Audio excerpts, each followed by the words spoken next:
Hey, folks, and welcome to tonight's event. Journalists tell their own story, authoritarianism and the free press. My name is Jon Schleuss. I'm the president of the NewsGuild-CWA and will be tonight's moderator.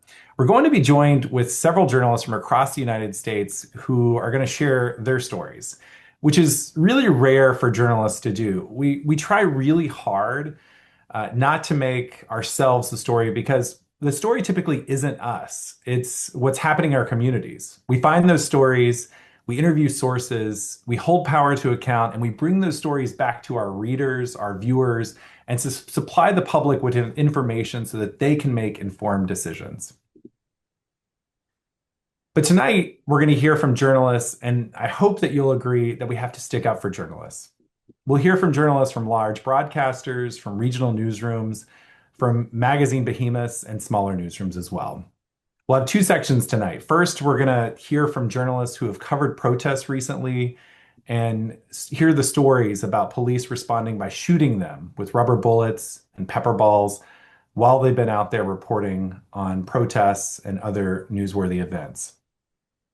In the second half, we'll hear from a couple of journalists who have held power to account by holding their bosses to account, and they've seen authoritarianism by those bosses. We'll also hear from a publisher who's got thoughts on how to make sure that we Trump-proof media organizations and make sure that our news organizations are free and independent, and that we support a free press. There's a question and answer function here on the Zoom webinar, so please use that if you've got questions throughout the webinar. I'll review those and ask questions when there's time. We're going to aim for both sections to last about 30 minutes and close out at about 8:30 p.m. Eastern Time.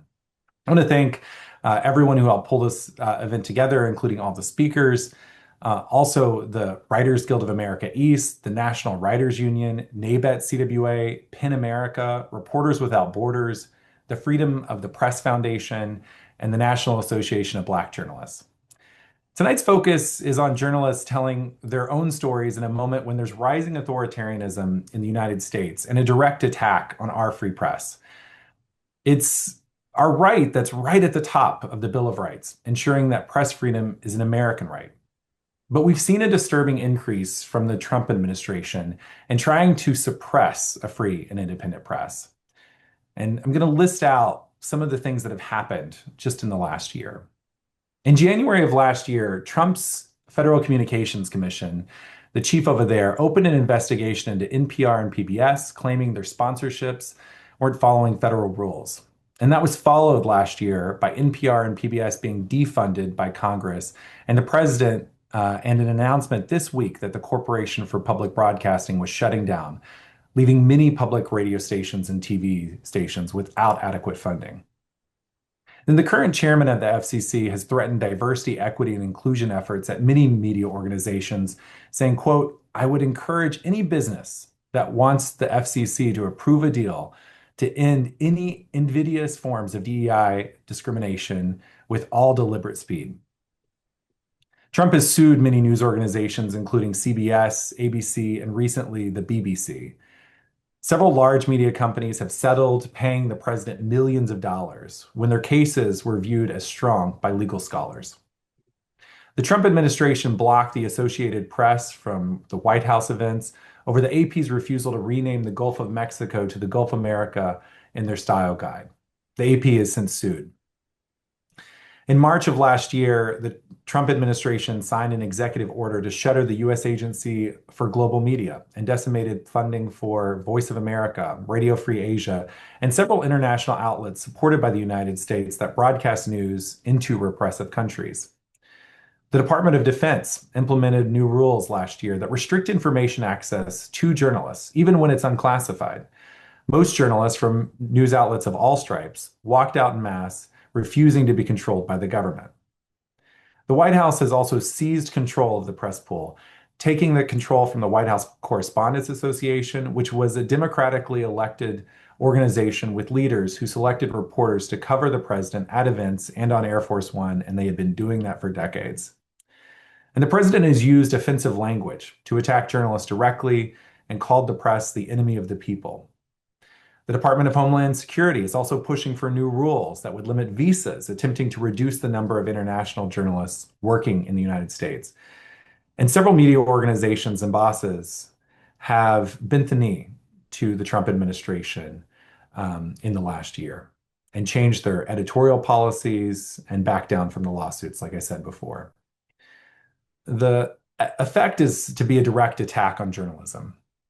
And journalism seeks to expose the truth and hold power to account. And this effort is to weaken it and replace it with influencers and folks who spread propaganda. But the truth is a sacred thing, and journalists every single day, most journalists underpaid and overworked, journalists covering city council meetings and school boards, and walking in the halls of Congress, and walking on our city streets, and in towns and counties all across the United States. Journalists seek truth and report it. That's our job. And journalism is the only industry mentioned in our Constitution because democracy depends on journalism. So tonight, we're going to dive into this conversation, and we're going to start with two journalists who have faced attacks in the streets while they've actually been covering different news stories. So I want to introduce Ryanne Mena, a crime and public safety reporter for the Southern California News Group. She's also a member of the News Guild and CWA, and she was shot by federal agents while trying to do her job covering protests last summer. And then we've also got Asal Rezaei. She's a general assignment reporter for CBS in Chicago. She's a member of SAG-AFTRA and on the board of the Chicago Journalists Association. And she was at Broadview, right outside of Chicago, at the ICE facility when agents fired at her car with pepper balls. So, Ryan, I want to start with you. Over 2 days in June, you were covering protests over immigration enforcement actions in Southern California. And each time you were out there, you were shot multiple times by police with pepper balls and rubber bullets. Can you tell folks what happened? Yeah, thank you for having me, and hello, everybody. So, on Friday, June 6th, which is often called day one of the ICE siege of Los Angeles, I was sent to Ambiance Apparel in downtown LA to cover a raid that was happening, a big raid. And when I got there, there were armored military vehicles on the streets of LA and a bunch of agents in military fatigues, and there were a lot of protesters outside of this warehouse while these agents were rounding up a group of men, taking them into a van. I was, of course, documenting all this, reporting back to my editor via Slack. Um, the agents threw some flashbang grenades at the crowd to try to disperse them when they left with all the people they took. And so after that, I kind of gathered myself. I'd never seen anything like that. And prepared to go to the Metropolitan Detention Center in downtown, where I heard there was going to be another protest springing up, in addition to press conference for David Huerta, president of SEIU, a union here in Los Angeles, who was detained outside of Ambiance Apparel and he was protesting the raid. And so I head over there into the heart of downtown LA and attend a press conference, and I head around the corner and document and report on this protest that popped up. And there are like 50 protesters near the entrance of the Metropolitan Detention Center, um, about a dozen members of the press with them as well, and um, a bunch of agents came out of the exit of the Metropolitan Detention Center after a couple people threw a couple of items towards them, but the vast majority of protesters were very peaceful and were just angry and voicing their anger at these raids that were happening in their communities. And agents start pepper spraying people, including members of the press. And I see this and I start backing up because I also see that they have less lethal launchers out. And as I'm walking away, I'm shot in the left thigh with a pepper ball bullet. And it obviously hurt a lot. And I was wearing two press badges around my neck, and I had my backpack on, a notepad, and a pen. It was really clear what I was there doing, but I was shot anyways. And so I take a photo of my pants. There's remnants of the pepper ball bullet, and I send it to my editor, and I tell him that I'm okay to keep reporting. Though I'm injured, I'm okay. I feel it's really important to cover what's happening in Los Angeles. And the next day comes Saturday, June 7th, and I'm sent out to Paramount, California to cover another anti-ICE protest happening outside of a Home Depot near the staging ground of some ICE officers.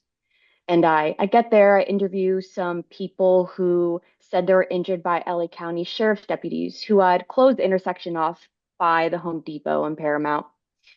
Interviewing them, getting some color on the ground for my story. And I'm close to leaving when I notice this group of agents on a little side street come out, like 3 dozen agents, which seems odd to me because there wasn't a lot going on at that point. There weren't a whole lot of protesters out. And I see this and I see these agents bring out less lethal launchers. And I'm like, oh no, is this gonna happen again? Are we gonna get shot at again? And they started shooting at us. I'm hit in the head with a rubber bullet an inch above my right ear. Um, a friend and colleague that I'm with is hit in the head with a tear gas canister, and that explodes on both of us. And I can't see, I can't breathe. I have asthma, so I'm really concerned that I'm gonna have an asthma attack. And we managed to get out of there and rinse our eyes off with some water that was offered to us. And 2 days later, I was diagnosed with a concussion.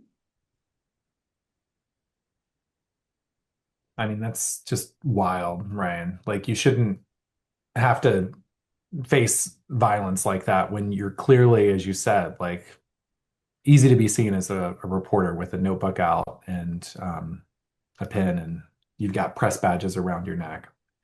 Um, you joined shortly after all of this happened. You, along with our union, joined a lawsuit alongside other journalists, other peaceful protesters, the Los Angeles Press Club, our union, and others. Why did you feel it was important to join that lawsuit? Because hurting journalists is unacceptable and government agents cannot hurt us with impunity. I felt it was my responsibility to respond in such a manner because I thought that no, that this would have a precedent for journalists in Los Angeles, but perhaps for others across the country as well. Because at the time, I believed that what was happening in Los Angeles was just a start to what was to come to other cities across the nation. So, yeah, I just felt like it was my responsibility as a journalist who was injured to stand up for our rights. And had you like what's happened since that lawsuit was filed? Since we filed that lawsuit, like what's happened since? So in September, a judge granted us a preliminary injunction in the Central District of California, which is most of SoCal, which basically means that DHS agents cannot hurt us. They can't hurt us when out in the streets doing our job, which is a huge win for the First Amendment. Yeah, it was a really big victory, and it was also really just great to see so many journalists like yourself actually like get involved in it because you also had the habit as a journalist to report what was happening. So you were, not only like were you messaging your editor about it, but you were also like posting about this, and you had colleagues who were posting about it at the same time. So it was good to see journalists stick up for each other and for you to stick up for other journalists. And your history as a reporter, like, had you ever seen anything like this before? Had you ever faced anything like this before? The only other time I've seen militarized agents was along the US-Mexico border. But I've never, before June 6th, I've never seen militarized agents in such a manner on the streets in Los Angeles or in anywhere in the country. Yeah. Well, I want to bring Asal Rezaei into the conversation. Asal's a general assignment reporter at CBS in Chicago, and what Ryan was telling us was what was happening in June, but then there were several protests and a lot of ICE and DHS activity in Chicago later in the year in September. And over a chaotic weekend, when several journalists were shot with pepper balls while covering protests, you were on duty during that weekend and went to an ICE facility in Broadview. It was in the morning and there were no protests, but what happened? Yeah. So first of all, thank you guys so much for having me. And thanks for sharing your story, Ryan. I really enjoyed listening to your account of all of that. And I'm really sorry that that happened to you. So as Jon mentioned, I was working on a weekend morning. It was a Sunday, and I was actually working a double that day. So what that looks like for me is a 3 a.m. to 5 p.m. shift, super long day. And I was on the second half of that day at 11 o'clock in the morning. And just to provide some context, because this is something a lot of people have asked me, as many people saw the video on national news and on the internet, that I was in my personal car. Um, and the reason that is because I was working a double, I had a chance to take a break between my shifts as I was getting assigned a new crew and a new photographer that would be switched out. I also live fairly close to the Broadview ICE facility, so it gives me a chance to, after I'm done with my assignment, just come home and not have to go to the station and switch out cars. So that's why I was in my personal car. I drive to crime scenes in my personal car all the time to meet with crews on a daily basis. So when I got to the Broadview ICE facility, if you've seen any coverage of that facility, it's outside of Chicago, in one of the closest suburbs to the city. And there's two entrances. There's one entrance that's been highly televised that shows where all the federal agents are. And then there's another entrance that is kind of a makeshift side street in between two businesses, and it dead ends into the gates of the other back end of the ICE facility. Nobody really goes there. And in that time, we had seen protesters start to go to that side. So I drove to the first initial side of the Broadview facility. I called my photographer and he said he was about to be there in a couple of minutes. I said, okay, well, while you get here and you set up, my assignment was to just go there, see if there's any activity, to see if I would stay on that story or if they were going to move me. So my photographer shows up to the main entrance while I drove to the other entrance. And as I go down the side street, I'm about 50 feet away from the fence, and I can see two armed and masked federal agents. At this point, I'm really familiar what they look like and what they wear because I had been covering the ICE facility for, I want to say, 5 to 6 weeks. And as I turned in that parking lot, I was about 50 feet away from the entrances. As I just looked and saw that there was not one single person there except for what looked like an unmarked police car. And there was somebody outside of that car at the fence talking to one of the agents. I had my window down and I drive a black Ford Bronco with a soft top. So to me, it kind of looks like a Barbie car. I was not in a marked news van or a marked news car. And as I was driving, I had my phone on my dash. So it's not like I had my phone at my window, but I had it to where I could snap a picture as I'm driving safely to send to my producer to say, hey, look, there's nobody here. What's our next move? And as that happened, an ICE agent from behind the fence had his long gun just on his side like this and didn't even put it up to his eye. He just had it like this and he just shot at my car. And it hit my driver's side quarter panel right by the side rear mirror, and all of my windows were down. And that pepper ball, the chemicals from it engulfed my entire car. The wind blew it in there. And I've had experience with pepper balls. I know the more you ingest it, the more it's debilitating. But my first instinct was to just get out of there. So I just kept driving as I was coughing and eventually was throwing up. I drove out of that parking lot and took a left. And as soon as I got onto that street, I could see my photographer's van in the distance. So I made it to him, and then I got out of the car. I was coughing. I was throwing up on the side of the road. And he's looking at me like, okay, Asal, you're done. We're done here. And looking back on it now, I have to laugh at my reaction to just my photographer one-on-one, because I was like, what do you mean we're done? It's 11 o'clock. We still have a package and a live shot later. And he was like, no, we're done here. And then I kind of just went into shock a little bit because I don't think I realized the magnitude of what had just happened. So I called my desk and then I called my news director. And if you work in news, you know, you never really call your news director directly. And especially not on a Sunday morning. There's never really a need for that unless there's an emergency like this. So I called my news director immediately, and told him what happened. And I I asked him what I should do. I said, what do you want me to do here? Do I go to the police department? What are we doing?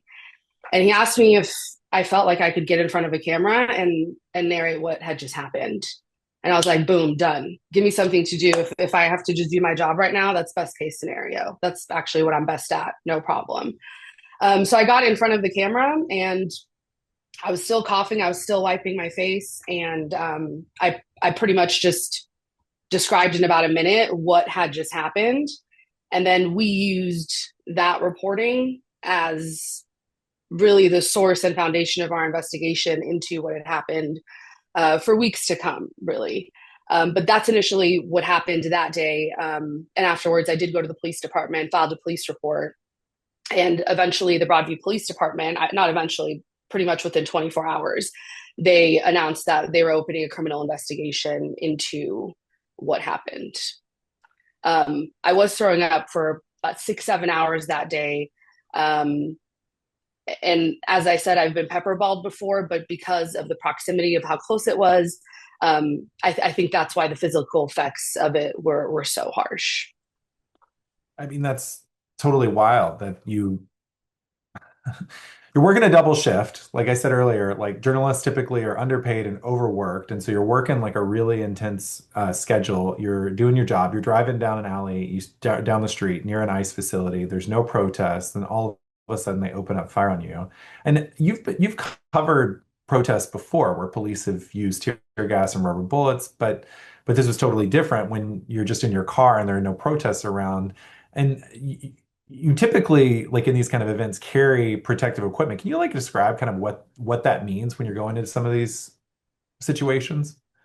Yeah, so actually, unlike Ryan, I didn't have any press credentials around my neck because I'm just driving in my car. I had my like work CBS badge to get into the building and my police credentials, but you can't see that from where I was sitting.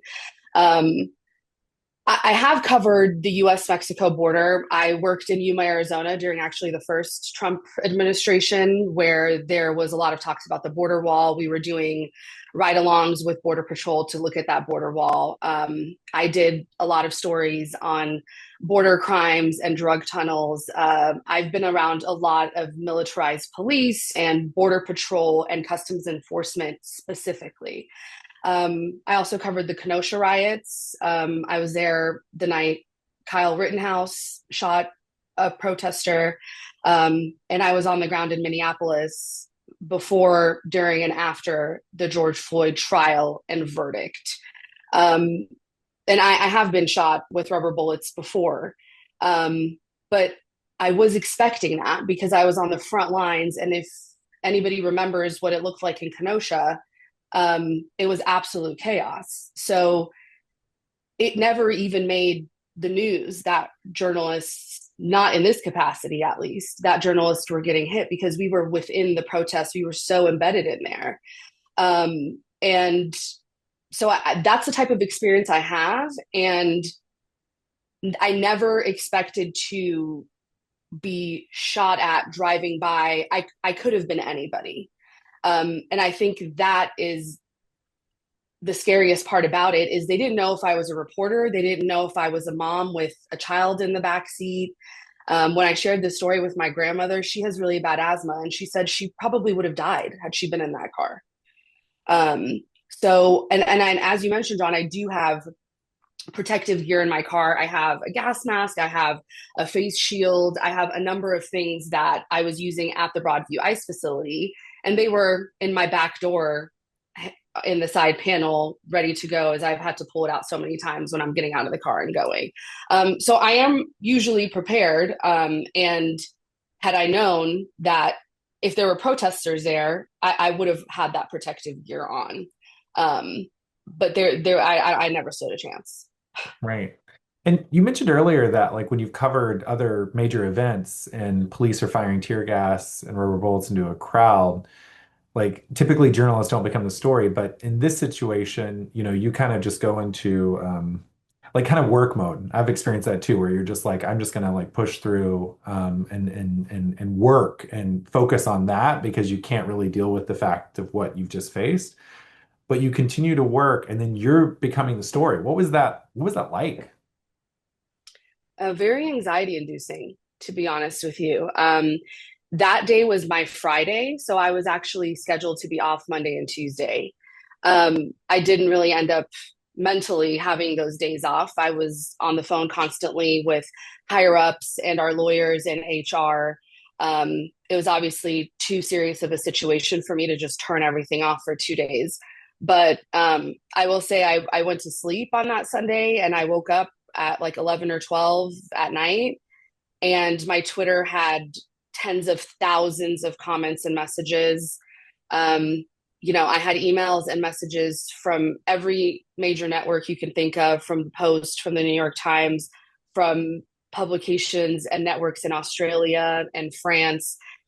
And I will say that mentally, that kind of had a bigger toll on me than the initial incident, because as I said, I'm familiar with covering these things, and I was able to physically recover. But I think the anxiety of being the topic of a news story where people are constantly messaging me and saying that they're seeing me all over the place. I mean, that's journalism 101. We all learn in J school. You never want to be the subject of the story. And I guess I know what that means. I think we all know what that means, but it takes on a different meaning when it's something like this. And it's not only a subject that some people think is controversial, but it's something that is historic. And the interesting thing is that Wednesday I was right back out at Broadview. And my EPs did call me and ask me if I felt comfortable going back there. It's not like I didn't have a choice. They asked me if I was willing to go back out. It had only been 2 days and it was just my 2 days off. And I said, absolutely. And so that helped me kind of get through it all, to just go back and, like you said, just go back to work and do what I do best, and not let that kind of get me down or make it seem like it scared us away, because this job is too important. It can be scary, but I think how we handle it, it inspires other people. It's something that I think a lot of people take away from the way that we react to these things. So, I mean, I think we're all doing our best. Yeah. Well, speaking of reactions, how did the Department of Homeland Security respond after the news of this all came out, that, they just shot at a reporter in her car while she was driving by an ICE facility? How did they respond? Well, just for some context, it was a really intense weekend there. It was the weekend where a lot of independent journalists were either detained or also shot at. Um, and so I know that we weren't the only people they were getting messages from and inquiries from about what's going on.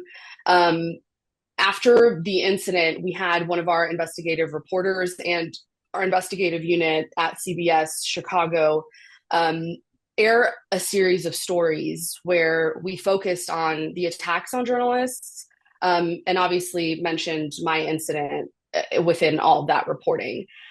While we were doing those reports, we reached out to DHS and asked them, why did one of your agents shoot a pepper ball at one of our reporters who was just driving by? They responded and they said that never happened, and that journalists are subject to being hit with projectiles while covering protests, and that they have shared that memo with us before. To which we responded that Asal was aware of that. She has covered these in the past. This is, not her first time. However, there were no protesters present. And we didn't say this, but I snapped a picture. So we have proof that there was nobody there. Which they again responded and then said that I actually failed to obey commands. And that's all that they would say, which tells me that there's obviously some video footage or something that they went and looked at and decided, because we did tell them it happened at this time of this morning. And, I told the reporters who were reaching out in our desk that can we ask them to release that video? Obviously, they said no, but I would love to see myself on camera disobeying a direct command from a federal Right. agent. But you didn't hear as you were, yeah, driving by. Like, So that was their response, and that's as far as it went. and it's still being investigated by local authorities too. Correct. Yeah. Um, you also recently became a citizen after living in the United States for almost all of your life, and you wanted to be a journalist since you were a little girl. Why do you think a free press is essential, and why should the United States be a leader in supporting a free press? Yeah, I became a citizen 2 weeks before this election. Um, I'm Iranian, so I tell people all the time that, where I come from and where a lot of my family is, it is a crime to do what we do here. Um, there are many journalists who are there's thousands of journalists who are sitting in prisons all over the country right now, but so many in my own country. There's so many journalists that have been executed for simply just holding people accountable, something that we do every day, day turns, long investigations. It's consistent in our work here. And I think that drives me the most is that I cannot take this for granted. Just the sacrifices my family made to get here, I feel like I have a responsibility to make that all worth it. And the best way that I can do that is to take full advantage of the privilege and opportunities that I have. And I worked really hard to get here. I'll give myself that credit that I did work really hard to get to where I am in my career, but you have to remind yourself every day to not take that for granted, because a lot of the journalists in this country are immigrants or come from some type of immigrant background. And that's really what drives me. And I think right now, the climate that we're in, and even this topic and why we're having this town hall, that's exactly why it is so important to me. And I wish that I wish that there's a day in our future where we're not all so afraid that everything is on the line, that we have to work extra hard just to be truth seekers and truth tellers. I think it should be the standard. It's the bottom line. Yeah. I wonder for Ryan and Asal here, there's a question in the chat or in the question and answer. Why don't stories about journalists being attacked make the news? Wouldn't journalists themselves tell the story? Obviously, you told your story. Wouldn't it be in the interest of other journalists to tell the story too?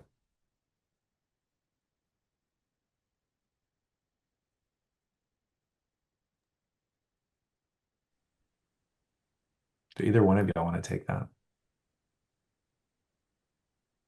Brian, you be unmuted first if you want to go ahead. Sure. So that's a good question. I mean, that's just what we're taught in J school, right? To not be the story. But when it's something like this, I feel like people should know when journalists are being attacked, when journalists are being hurt by members of their own government, too. I feel like, it'd be different if we made the story for some other reason. But because of this, I think it's very important for people to know how we're being treated when just simply doing our job. I think that it is being covered. I think if you search it, you'll find it. I think if you're sitting there just consuming the networks and the day of the news, it's going to be hard for you to see it. When this happened to me in September, there was all these people telling me about, oh, well, did you hear about that one journalist that got arrested in, I think it was Atlanta, and then was deported? And I was like, wait, what? How did I not hear about that? How did that not make national news? Did I miss it? Was I just logged out that day? And that's kind of what made me realize is I think these things are happening and they are being reported on. It's just not being they're not moments that are going viral, that are having the type of reach where I think the general population is able to see it or at least be exposed to it, unless it happens in your community or somebody sends it to you or it comes across somebody's algorithm. So I do think it's being reported, and I do think that most stations and publications do cover their journalists being attacked or assaulted. Even if it's a story that has nothing to do with the government, it's still reported. I just think the exposure is a little bit different. Totally.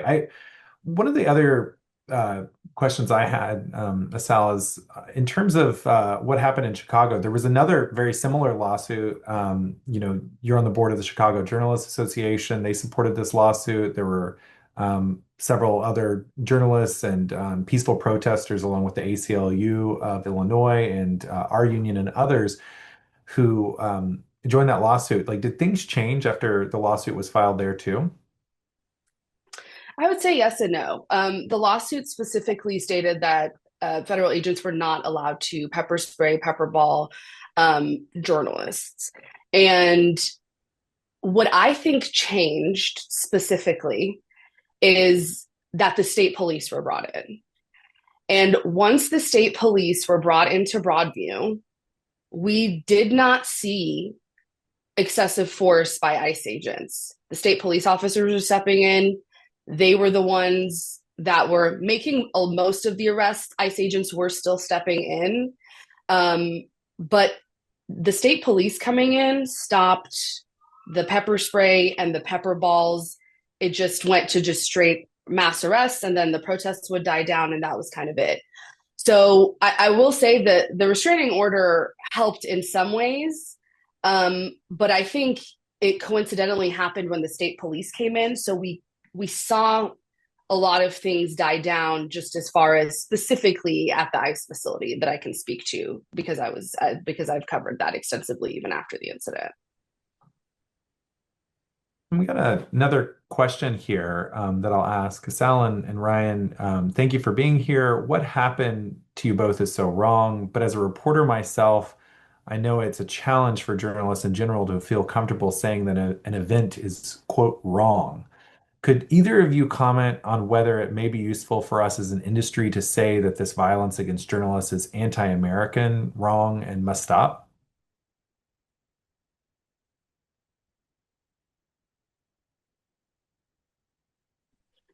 That's a really good question. And it's probably kind of more on the basis of like, we're also trained to not really have opinions.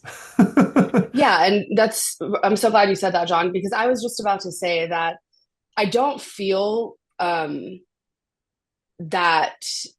it's my job to say that. I feel like it is my job to show you what's going on so that you can make that judgment. If you think that what's happening is anti-American, um, I think that is even more powerful than editorializing something. And I think that's why I felt good about just going on camera and saying an account of what happened, because anybody can watch that and then decide what they think about what's happening.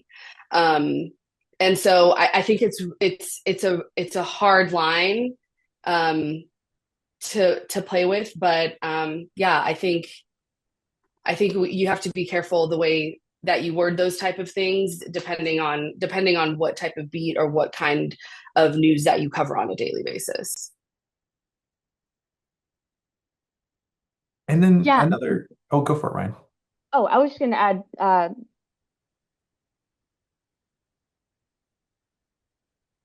yeah, we're not supposed to have opinions, but I think that we can all say that harming journalists is wrong. Well, I won't go as far as saying it's anti-American, publicly at least.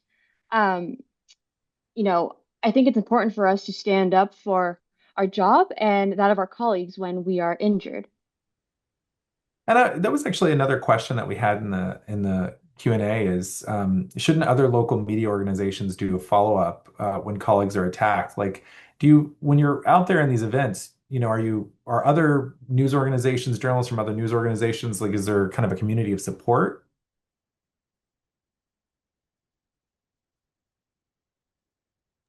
I can speak for Chicago and say that absolutely. I cannot explain to you guys how much it meant to me to have so many local reporters and news directors and everybody you can think of reach out to me after what happened. I felt so supported.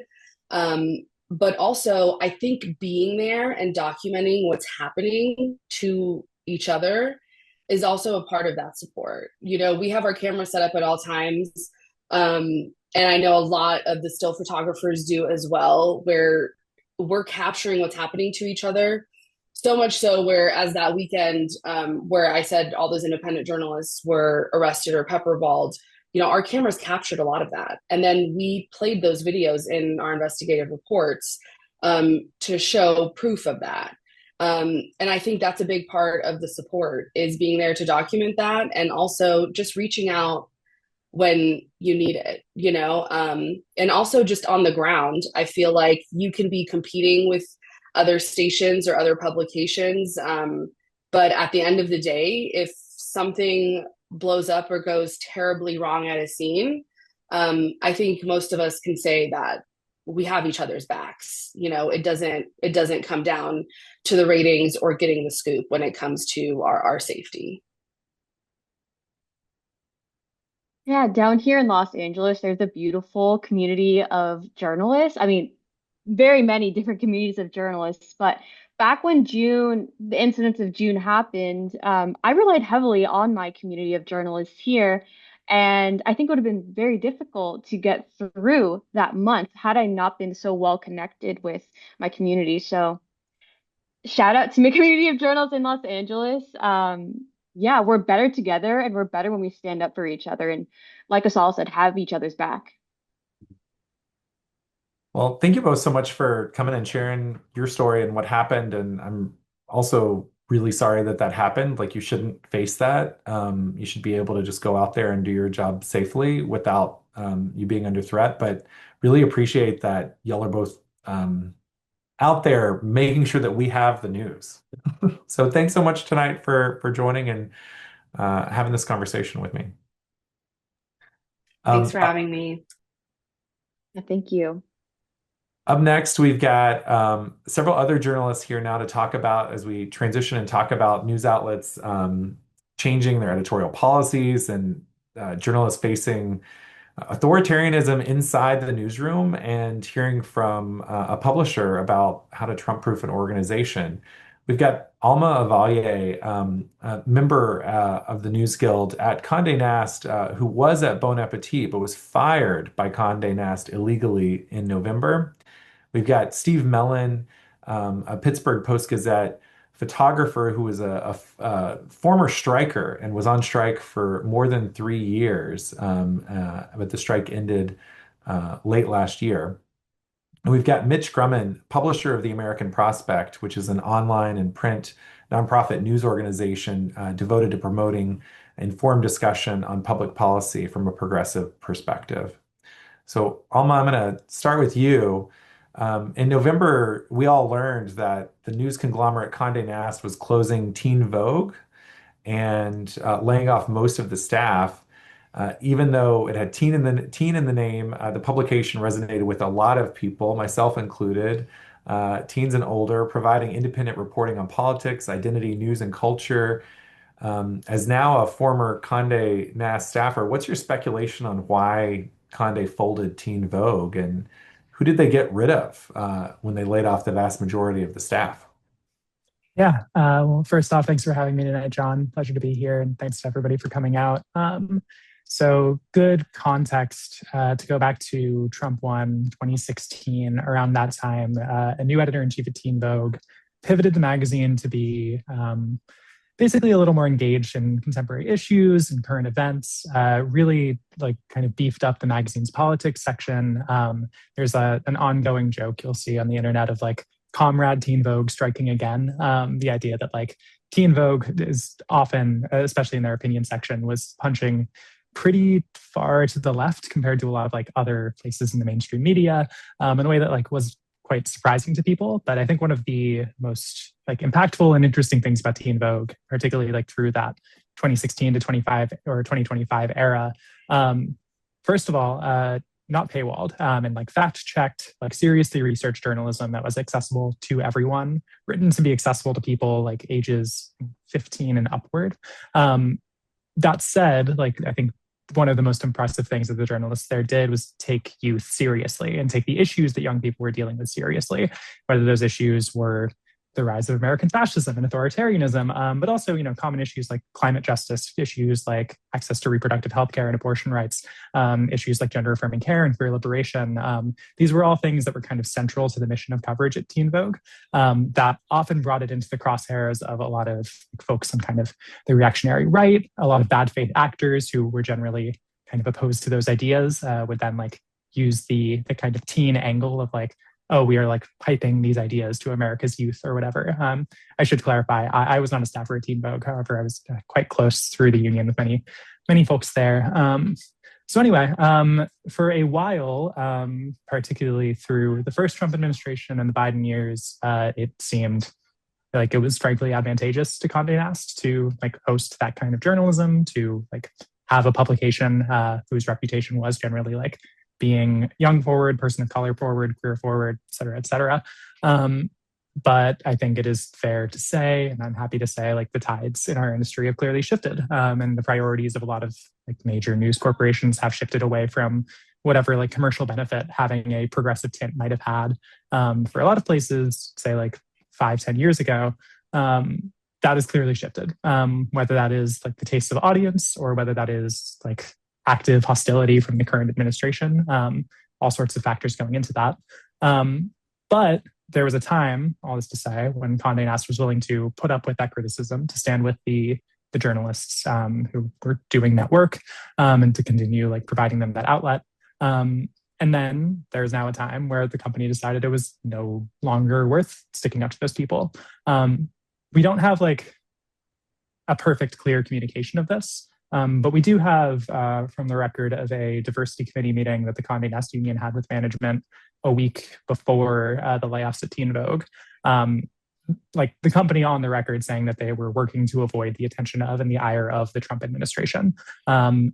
We obviously had some questions that they like weren't really willing to answer on the spot about what that meant for like the types of coverage that the company was willing to support, like places that resources would be going, if that meant like new editorial directives coming from above. But days later, we got word as a union that the company was laying off of the relatively small staff of Teen Vogue, believe somewhere between 80 and 90% of the people who were at the magazine. So that meant wiping out the entire politics section, the identity section. It meant laying off every editor of color, the one trans staffer at the magazine. And again, like decimating these sections of the magazine that had kind of built up its reputation as like a stalwart of the progressive media and of like movement journalism. And what is left is a few editors who are still, I would say, doing like incredible work. And like there's a good reason that the Conde Nast Union say is like not called for a boycott of Teen Vogue, because like the people who are still there running the vertical as a part of like Vogue as a greater publication now, rather than as an independent brand, are still doing like really, really great stuff. But they're doing really great stuff with 10 to 20% as many people as before. So like even just stripping resources away from that kind of work is like a pretty solid way to censor those types of perspectives. But at the same time, we also have these, I think, 10 or so people who are just entirely out of jobs, who are on those beats. Again, hard to say, like, it is impossible for me as one individual to like ascribe like intention to Conde Nast's actions as a corporation. However, it is very convenient that 1 week they would say, well, we're trying to avoid the attention of the Trump administration, and then only days later to lay off and effectively shutter a publication that was doing some of the most like antagonistic journalism and like antagonistic work towards that administration.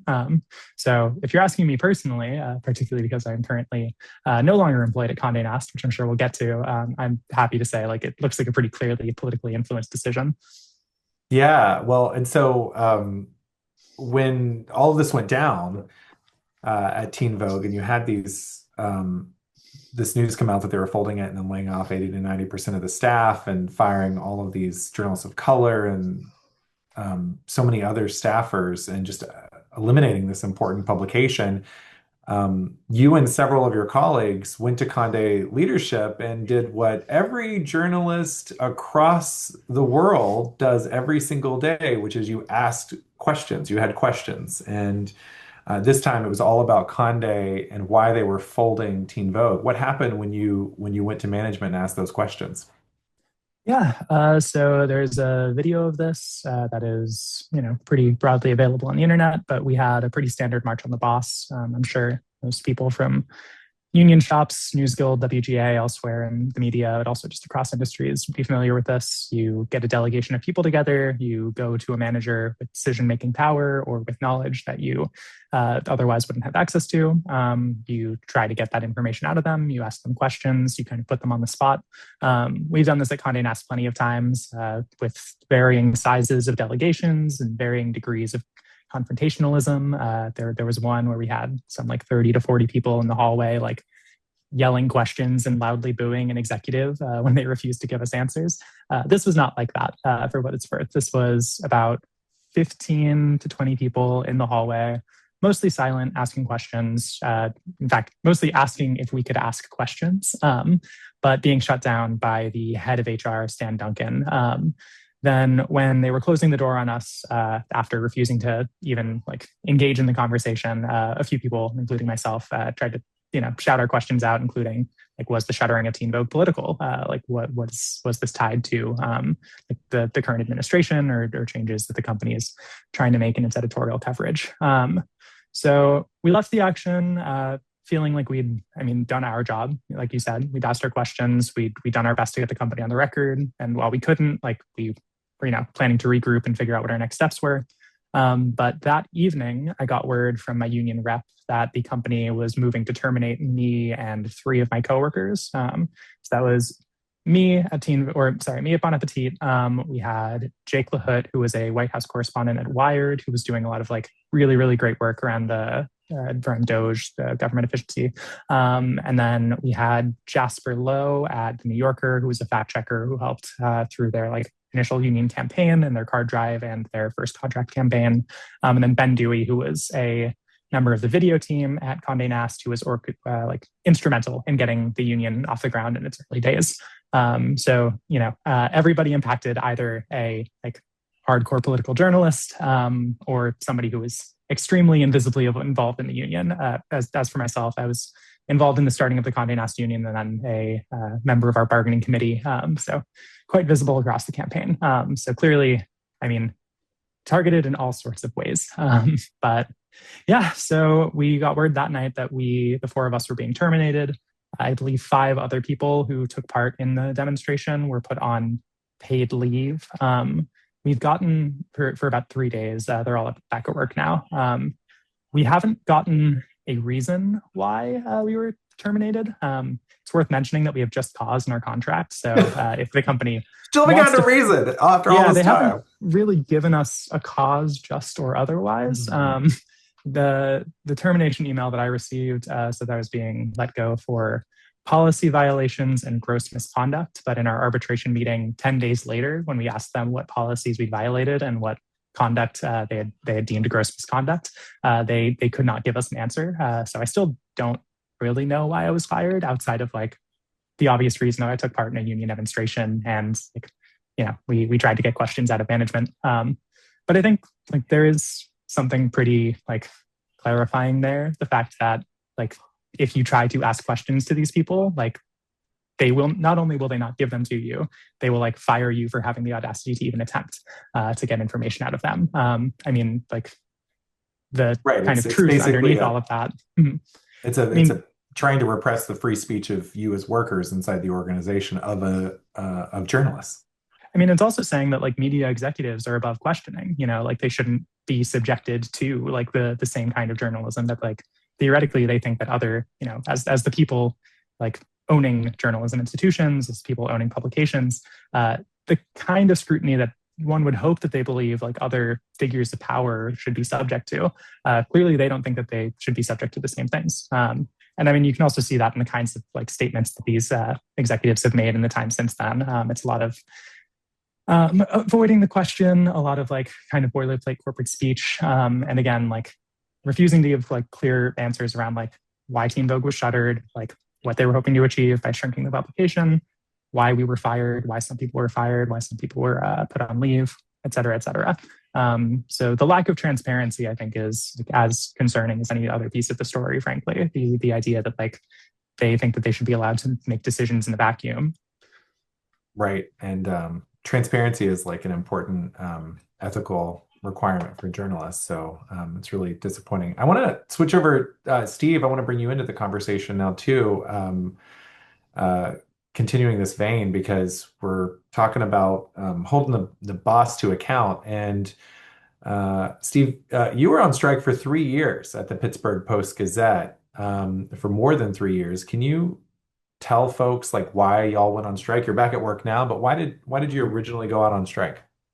Well, yeah, thanks for asking that, John, and thanks for having me here. I have to say that I've heard a lot of disturbing things tonight about how journalists, my colleagues in this field, have been treated by law enforcement, by their employers.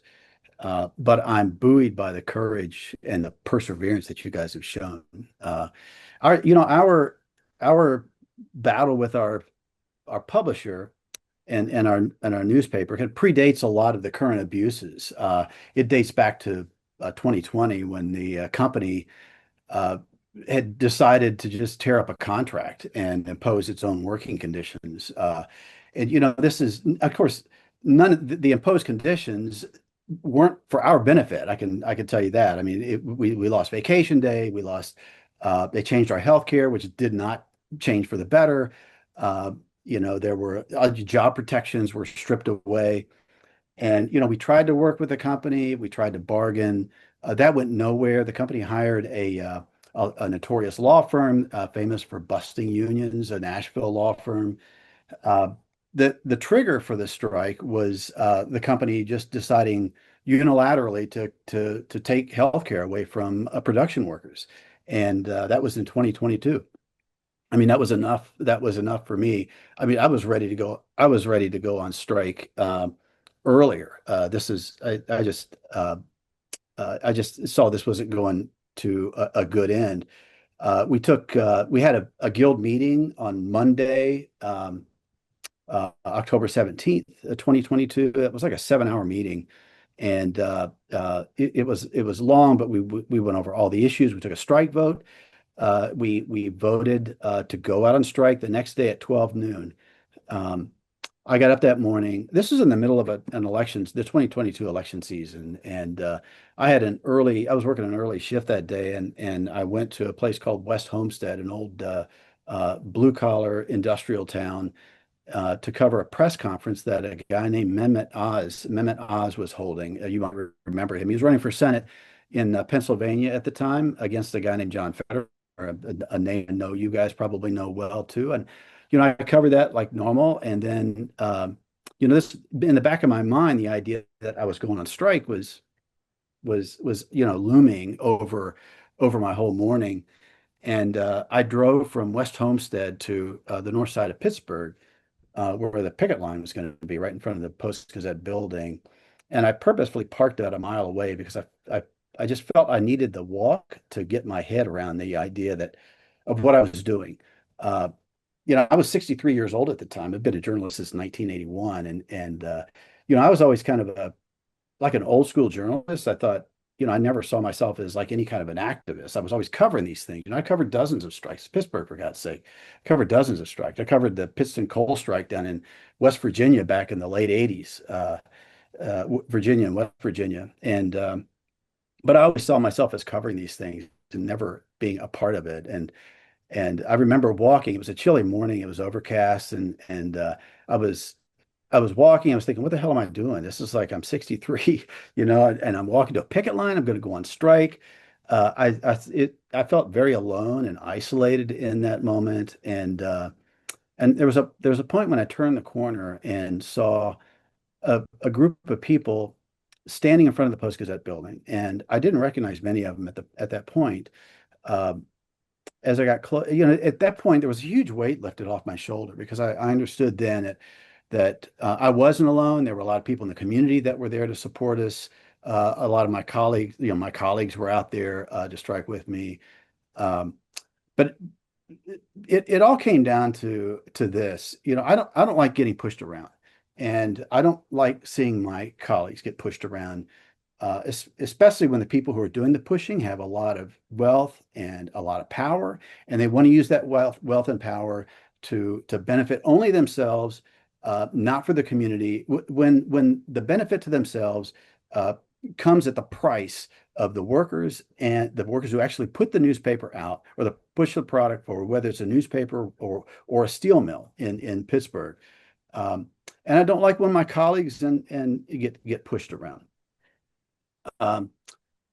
It came down to a simple question. A strike is like you have a binary choice here. You can either who you're going to stand with. I've heard that Union song, "Which Side Are You On?" I heard it back in the 1980s when I was covering coal strikes, and it was just like it was part of the background noise. But that day, it became very real to me. Which side are you going to stand on? Are you going to side with the workers, or are you going to side with the wealthy folks? And for myself, for my colleagues, for my three daughters, who I've been telling, they're all out of the house now, but since they were little, I've been talking to them about the importance of standing up and fighting back when you feel you are abused. And I just, I didn't think I could face them if when it came my point to stand up, even at the price of going on strike and losing a paycheck, losing the identity as a journalist, losing the structure to your life. Going on strike comes at a huge price. But I didn't think I could face myself or my daughters or the friends in my neighborhood, the people I've known for years, if I would not have gone on strike. For me, it was difficult, it was painful, but it was a no-brainer for me to go on strike. And so suddenly, I found myself on a picket line. And you guys talked about being, a couple of you talked about, there was a discussion a few minutes ago about being a part of the story. And the president of our guild, Zach Tanner, as president at the time, came up to me and said, "Hey, Steve, will you grab the microphone and speak today?" This was like moments after the rally started, and there were TV cameras there. And I'm like, "No, I don't want to speak." I'm like, "Are you kidding me?" It's like it was like, you may as well ask me if I want to go fly an airplane. It's like, I don't plane. But I said no. I told Zach no, and then I heard a couple of my colleagues spoke, and I'm like, "God damn it!" I'm like, "Okay, I'm going to have to step up and meet the moment and do this." And so I did speak, and I'm not saying I did a very good job, but it was a big step for me. One thing that I learned is that there's a lot of support in the community for us, for people who stand up and for people who are abused. You don't always see it. You don't always hear it. I saw it that day. There were people I did not know. There were people I'd covered in the past who showed up to support us. Steel workers. There were people who from the SEIU. There were Starbucks workers. There were older folks down there who had been part of the steel battles back in the 80s who were supporting us, and just some community members who were concerned about the direction that the newspaper was taking. I didn't think at the time that there was larger implications of this, but now that I see what the newspaper I think was thinking they could do, and what the law firm thought they could do is break federal labor law, violate the law, abuse the workers, and do it without impunity. And I think if we did anything, it was pull together a lot of community resources, a lot of support. We had a ton of support. We had people showing up on the picket line with us at 1 o'clock in the morning and standing in front of trucks to stop newspaper deliveries. John, you were out there a couple of times. It was single-degree temperatures too, some nights. It was freezing rain, and these were people who were some of them were my daughter's age. They were Starbucks workers, and they were standing with us. There were old, members of the steel workers from the 1980s fights who were standing with us. There were young members of the DSA who were out there with us.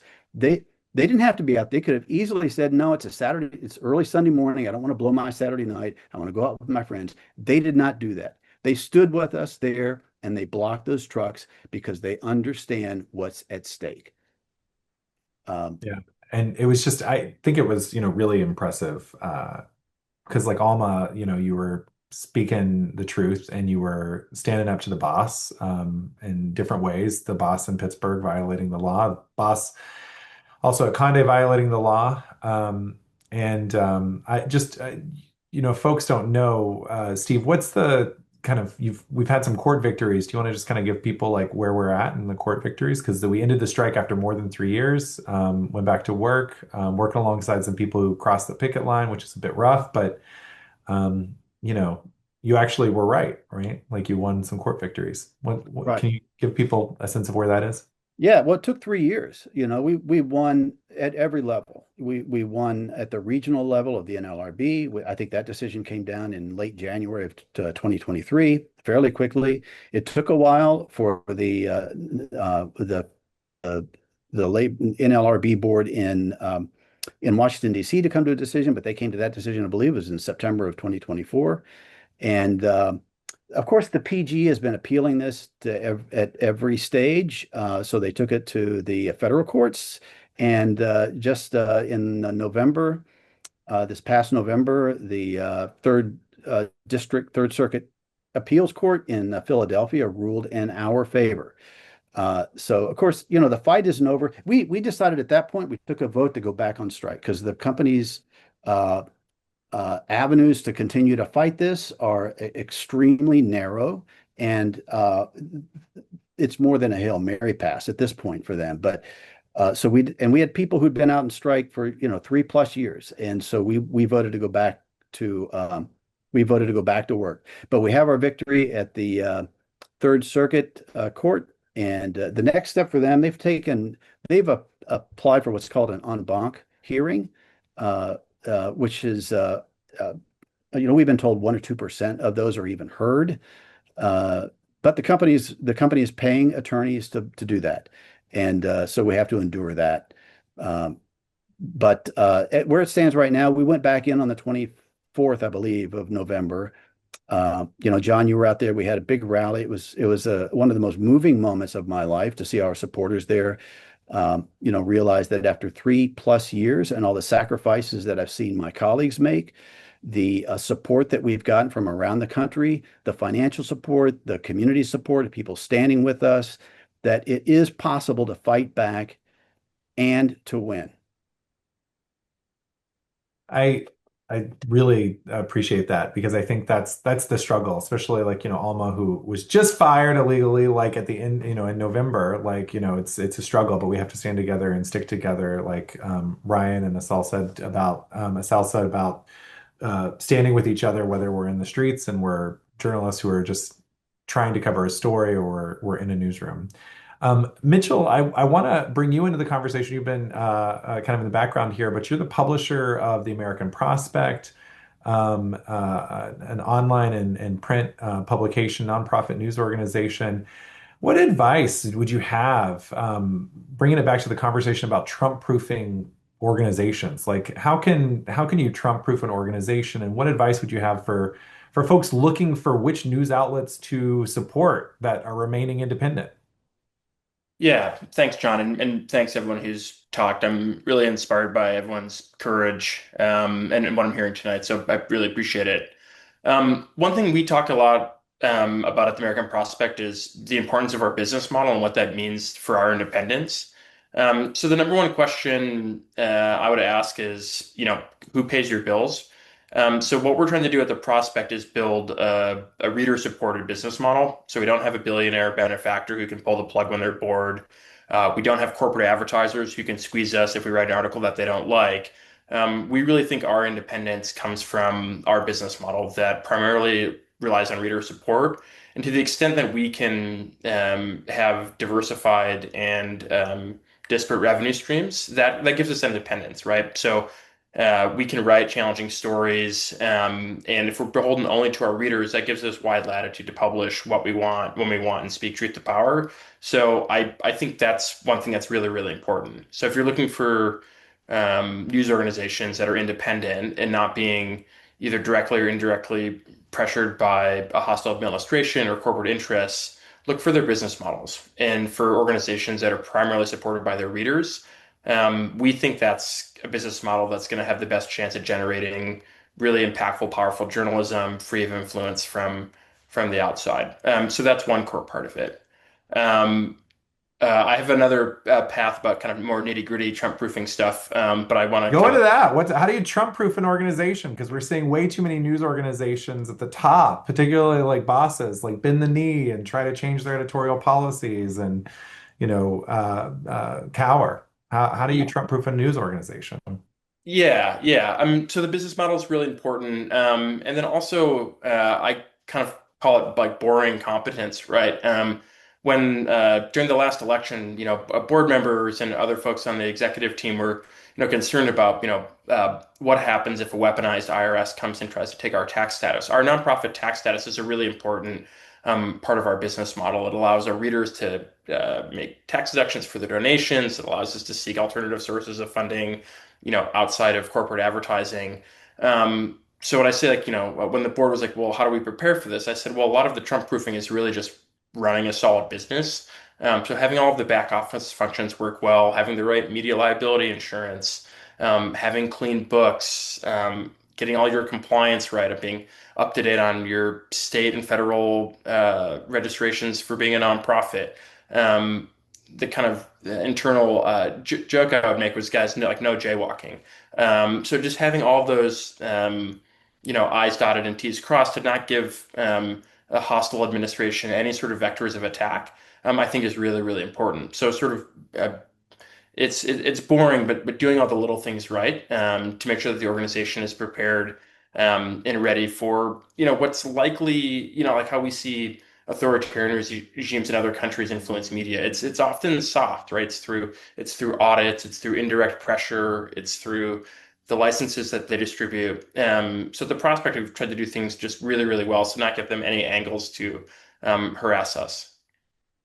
It's really good points. And more news organizations need to take that on and actually actively make sure that they're protecting and providing independence and creating the independence and not just like bending to the will of an administration or any other higher authority. Well, this is going to wrap up our conversations for tonight, and I really, really, really appreciate everyone who joined.